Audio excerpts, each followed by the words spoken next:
नमस्कार दोस्तों, welcome to study point में हूं शुक्ला। दोस्तों, इस वीडियो में हम बात करने वाले हैं जो कल स्टेनोग्राफर का रिजल्ट आया है। और स्टेनोग्राफर में जो है मात्र 183 लोगों को जो है क्वालिफाई किया गया। देखिए, आपको पता होगा कि कुल 1600 के आसपास लोगों को जो है क्वालिफाई किया गया था व्यावहारिक जांच परीक्षा के लिए, लेकिन 326 पोस्ट के विरुद्ध जो है केवल 183 लोग जो है ही क्वालिफाई कर पाए।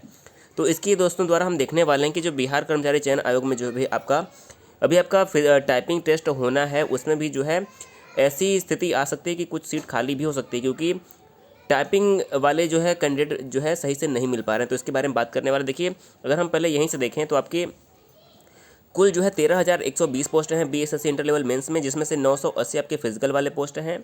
इसके अलावा 12,140 जो है टाइपिंग और नॉन टाइपिंग वाले पोस्ट हैं। तो इसमें से 8,001 जो आपके नॉन टाइपिंग पोस्ट हो जाएंगे, लेकिन जो 4,139 टाइपिंग वाले पोस्ट बचते हैं।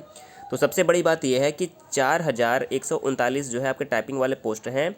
तो अगर टाइपिंग वाले सही कैंडिडेट नहीं मिलते तो इसमें से जो है ऐसी संभावना आ सकती है कि कुछ सीटें जो है खाली भी रह जाएं, क्योंकि अभी जो हाल ही में स्टेनोग्राफर का आप देखिए रिजल्ट आया है, तो उसमें टाइपिंग में बहुत सारे लोग डिस्क्वालीफाई हुए हैं, स्टेनो में बहुत सारे लोग जो है डिस्क्वालीफाई हुए हैं। तो इसमें भी जो है स्थिति ऐसी बन सकती है, क्योंकि अभी भी जो है बहुत छात्र सही तरीके से टाइपिंग नहीं कर पा रहे हैं। तो हम वहीं बात करने वाले हैं कि जो है स्टेनो में कैसे कैसे लोग जो है डिस्क्वालीफाई हुए हैं।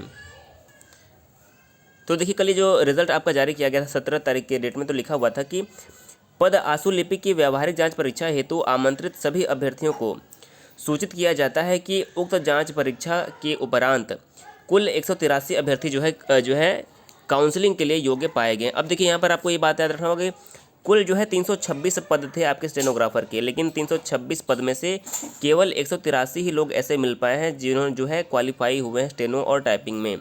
बहुत सारी सीटें जो हैं इसमें खाली रह गई हैं, जबकि 1605 लोग जो है अपने व्यावहारिक जांच परीक्षा के लिए क्वालिफाई हुए थे।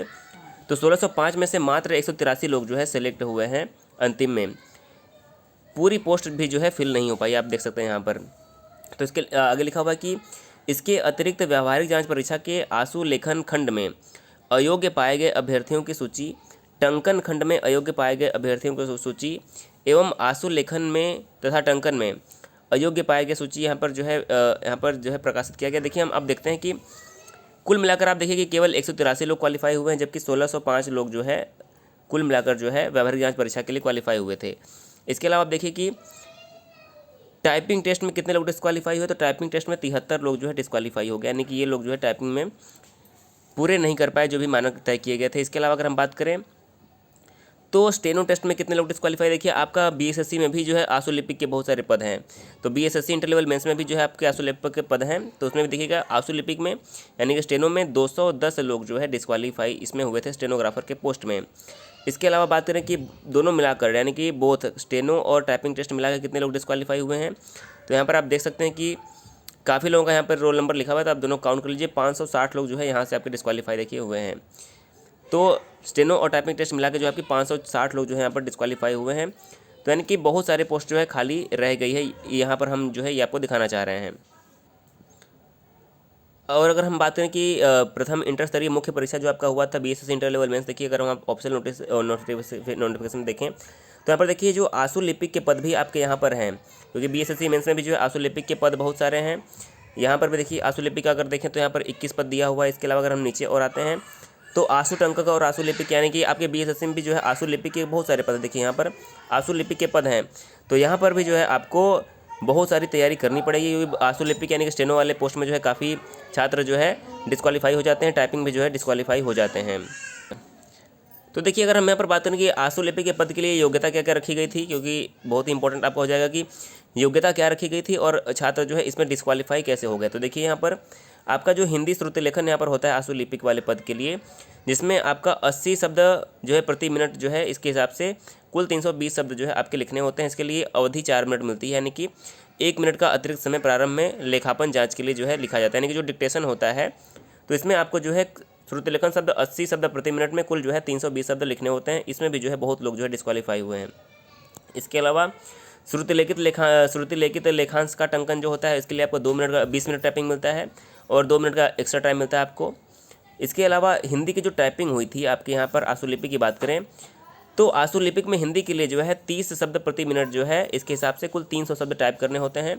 इसके लिए आपको 10 मिनट का समय मिलता है, यानी कि 10 मिनट में आपको 300 शब्द टाइप करना होता है। अगर आप इससे भी कम करते हैं तो आपको डिस्क्वालीफाई कर दिया जाएगा। अगर हम आशुलिपिक के पद की बात करें तो देखिए, टंकन की परीक्षा कंप्यूटर पर ली गई थी जो कि आयोग में हुआ था।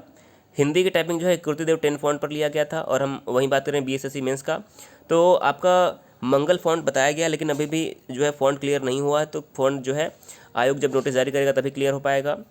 इसके अलावा श्रुति लेखन की बात करें तो श्रुति लेखन के टंकन की शुद्धि टंकन हेतु निर्धारित समय के अंदर करनी होगी, यानी कि जब आप श्रुति लेखन करेंगे तो उसमें जो गलती होगी उसी टाइम में आप चाहे तो सही कर सकते हैं। श्रुति लेखन के टंकन में 10% से अधिक तथा कंप्यूटर टंकन में जो है 1.5% से अधिक त्रुटि पाए जाने पर अभ्यर्थी अयोग्य हो जाएंगे, यानी कि यहाँ पर जो है केवल 1.5% जो है छोटे जो है त्रुटि माफ़ की गई थी, यानी कि जिसने भी 1.5% से अधिक जो है गलती की होगी वो जो है डिस्क्वालीफाई हो गए हैं। तो ऐसी स्थिति जो है BSSC मेंस में भी आ सकती है। अब श्रुति लेखन में किस किस कारण से जो है अयोग्य यहाँ पर घोषित लोग हो सकते हैं, तो देखिए, गलत वर्ड या शब्द टाइप नहीं कर सकते हैं, वर्डों शब्दों या अंकों के छूटने पर, वर्ड शब्दों या अंकों की पंक्ति की पुनरावृत्ति नहीं करनी है, विराम चिन्हों का गलत प्रयोग या गलत जगह पर प्रयोग करने से, परिच्छेद व अंक अंतराल में त्रुटि करने से, हिंदी मात्रा का गलत प्रयोग करने से जो है त्रुटि हेतु जो है यहाँ पर लिखा है कि परिगणित कतिपय सामान्य त्रुटियों की सूचना निम्नानुसार है। तो ये सब जो है त्रुटि यहाँ पर लिखा गया कि ऐसे करेंगे तो त्रुटि में जो है गिनती हो जाएगी। श्रुति लेखन में केवल अनुच्छेद परिवर्तन और पूर्ण विराम ही लिखवाए जाएंगे। ये सब जो है यहाँ पर हुआ था आपके स्टेनोग्राफर में। स्टेनोग्राफर में जो है आपको ब्लू या ब्लैक पॉइंट पेन का ही प्रयोग करना था, और इसके लिए जो है नोटबुक जो है आपको यहाँ पर उपलब्ध कराया गया था। तो ऐसी प्रक्रिया जो यहाँ पर अपनाई गई थी। और जो है 1600 देखिए यहाँ पर निर्देश दिया गया था कुछ कि आपको क्या क्या लेके पहुँचना होगा। तो इतना जो है दोस्तों क्वालिफिकेशन होने के बाद भी जो है 1605 लोगों में से केवल जो है 183 लोग ही जो है क्वालिफाई हो पाए हैं। तो दोस्तों इसमें कहने का मतलब ये है कि अगर आप BSSC मेंस के छात्र हैं और अगर आपने आशुलिपिक के पद को जो है वरीयता में रखा है, आशुलिपिक का पद हो गया, इसके अलावा आपने अगर टाइपिंग वाला पोस्ट अगर आपने भरा है तो आपको टाइपिंग पर बहुत मेहनत करने की ज़रूरत रहेगी, नहीं तो टाइपिंग के पोस्ट हो सकता है कि खाली ही रह जाए। क्योंकि अगर आप इसीलिए जो है मैक्सिमम लोगों को जो है इस बार लगभग 52,000 से अधिक लोगों को जो है क्वालिफाई किया गया था, ताकि टाइपिंग वाली पोस्ट भर सके, नहीं तो टाइपिंग वाली पोस्ट जल्दी पूरी हो नहीं पाती है। तो दोस्तों देखिए, जब 23 तारीख को आपका टेंडर जो है लास्ट डेट रखा गया है 23 मार्च को। अब जैसे ये टेंडर किसी एजेंसी को मिलता है तभी जो है टाइपिंग की प्रक्रिया शुरू हो पाएगी, और जैसे कोई अन्य सूचना आएगी आपको ज़रूर सूचना दी जाएगी। दोस्तों वीडियो को ज़रूर शेयर करिए, और दोस्तों जो है आप इंग्लिश की टाइपिंग लगातार करते रहिए, इसको बिल्कुल भी छोड़िए मत, क्योंकि अगर आपकी स्पीड गड़बड़ हुई तो आप जो है क्वालिफाई नहीं कर पाएंगे। इसके अलावा हिंदी में आप अभी भी जिस फॉन्ट पे टाइपिंग कर रहे हैं लगातार करते रहिए, क्योंकि आपको नोटिस आने के बाद बहुत अधिक समय नहीं मिल पाएगा, इसलिए आप लगातार जो है मेहनत करते रहिएगा। तो दोस्तों इस वीडियो में इतना ही रखते हैं, वीडियो को जरूर शेयर करिए। चैनल पे अगर आपने सब्सक्राइब नहीं किया तो जरूर सब्सक्राइब कर लीजिएगा। वीडियो देखने के लिए बहुत बहुत धन्यवाद।